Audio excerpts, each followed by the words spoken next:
Okay, հարազատներս, սպանախով սալատի համար մեզ ինչ է հարկավոր լինելու, իհարկե սպանախ, մածուն, սխտոր, ու մեկ էլ նանե, կլինի թարմ կամ չոր նանե, ես քանի որ ինձ մոտ քիչ է նանեն անանուխ, նորեկները անանուխին նանե են ասում և կարող եք օգտագործել անգամ չորը, չորացրած է։ Առաջնային ինչ է հարկավոր հիմա անելու, ջուրը արդեն ես դրել եմ եռալու, սպանախը լավ լվացել եմ, անկախ ամեն ինչից, որ անգամ լավ լվանում եք, միևնույնը և պլուժից հետո դուք կտեսնեք էլի այնտեղ տակը ավազային հատիկներ։ Ինձ պետք է շատ մանր չեմ կտրատելու, մոտ 3 մասի պետք է բաժանեմ, հետո նոր կմանրացնենք եփելուց հետո։ Ինձ հարկավոր է լինելու սա մի փոքր կտրեմ, մոտ 3 մասի կամ 4 մասի ասենք թե բաժանենք ու ուղարկենք եռացող ջրի մեջը։ Եփվելու է ընդամենը 2 րոպե, ոչ ավել, ինքը միանգամից փափկում է շատ արագ։ Գնանք գազօջախի մոտ։ Okay, հարազատներս, եթե նկատում եք, արդեն ինձ մոտ ջուրը եռում է։ Հիմա սա պետք է լցնեմ մեջը։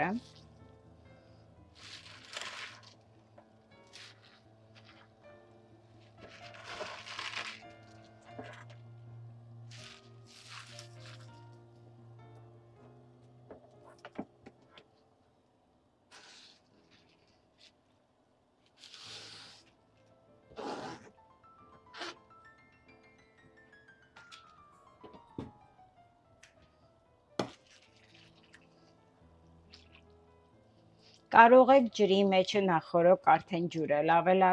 աղավելացնել, կարող եք և չավելացնել հետո դնել, որովհետև մածունի մեջը անկախ ամեն ինչից ես պետք է ավելացնեմ։ Նայած, ոնց կցանկանաք։ Հենց սկսեց եռալ, մաքսիմում 2 րոպե և պետք է անջատենք։ Okay, հարազատներից, եթե նկատում եք, արդեն ինձ մոտ քիչ գույնը փոխել է, բայց ես չեմ ուզում ինքը շատ եփվի, քանի որ վիտամինները կկորցնեն այդպես։ Եվ ինքն էլ փափուկ է արդեն։ Սա բավական է, անջատենք և հանենք ջրից դուրս արդեն։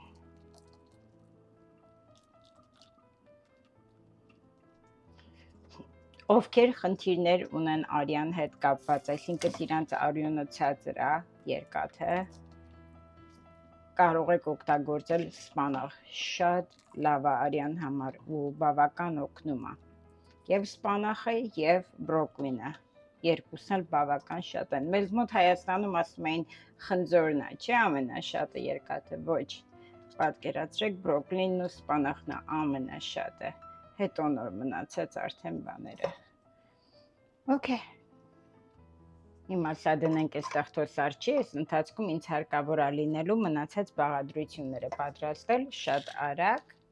Okay, հարազատներս, հիմա անցնում ենք մածունին արդեն։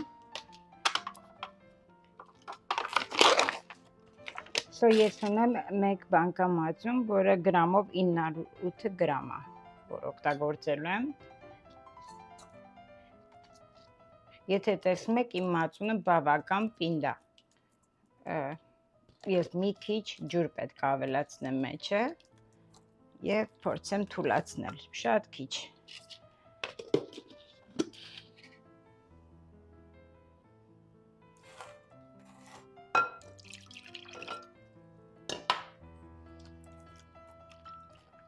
Մոտավորապես 100 գրամի չափով ջուր ավելացրեցի, հիմա կնայենք արդեն, եթե թուլանում է լավ, արդեն բավական է։ Ես շատ չեմ սիրում, որ ջրիկ է լինում, մարդիկ կան, օրինակ լավ թույլ են սարքում մածունը, ես սիրում եմ, որ միջին չափի, շատ ջրիկ չլինի, շատ պինդ չլինի, նորմալ միջին չափ լինի։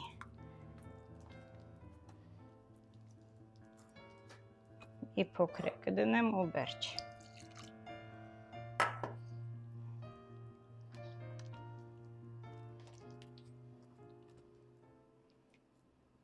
Okay.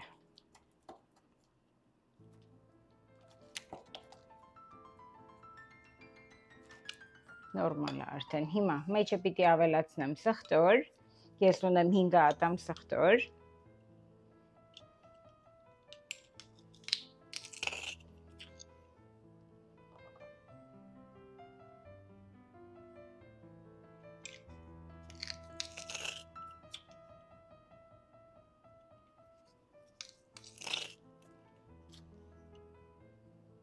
Ինքան քիչ բաղադրություն է սրան գնում, որ շատ հարմար է սարքել եւ շատ օգտակար է։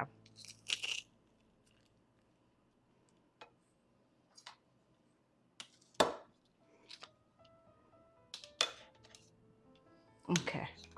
Հիմա ավելացնելու եմ մեջը թարմը անանու, նանե էլի պետք է ասեի, հա։ Եվ չոր մի քիչ էլ ավելացնում եմ, քանի որ քիչ է ինձ մոտ անանուխը։ Հիմա եւ աղ պետք է ավելացնեմ։ Աղը ըստ ձեր ցանկության դուք որոշեք ինչքան եք ուզում դնեք։ Ես մի գթալ եմ ընդամենը դնում թեյի, որովհետեւ ինձ թվում է շատ կարիքը չի զգացվի։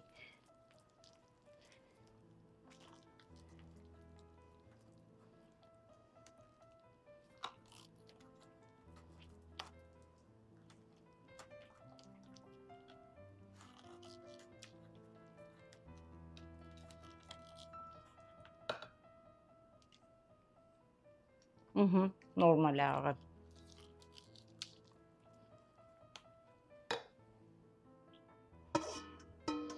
Okay, Ժորժ ջան, եթե տենցնում եք, սա իմ սպանախներն են, ասեմ, որ ամենասկզբից ես վերցրել եմ 2 կապ սպանախ,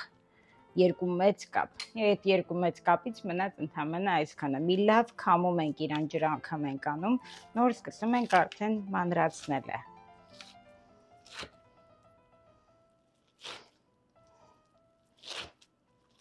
Շատ մանր չենք անում։ Պետք չունենք շատ մանրացնելու։ Միջին չափի մանրացնում ենք։ Ինքը արդեն համարյա թե սառաշատ գոլ է, թեթև գոլ է։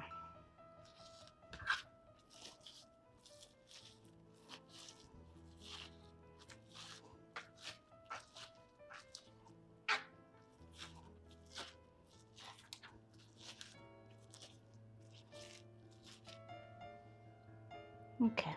Եվ սա ավելացնում ենք արդեն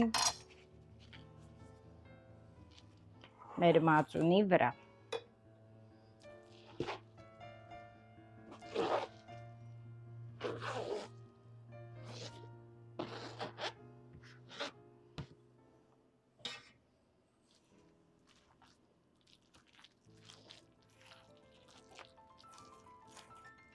Մի լավ խառնում ենք։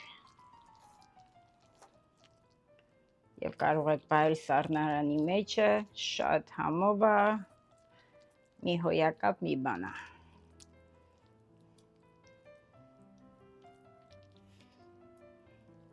Նորեկների մոտ շատ ընդունված է սա։ Եվ պատկերացրեք, ու ես էլ շատ եմ սիրում, սա իմ սիրած ուտեստներից մեկն է։ Վերջ, այդքան բան։ Շատ համով է, հիմա համնել կնայենք։ Okay, հիմա նայեմ համնել փոքրիկ, հենց վրայից էլ նայելու եմ։ Ընտիր։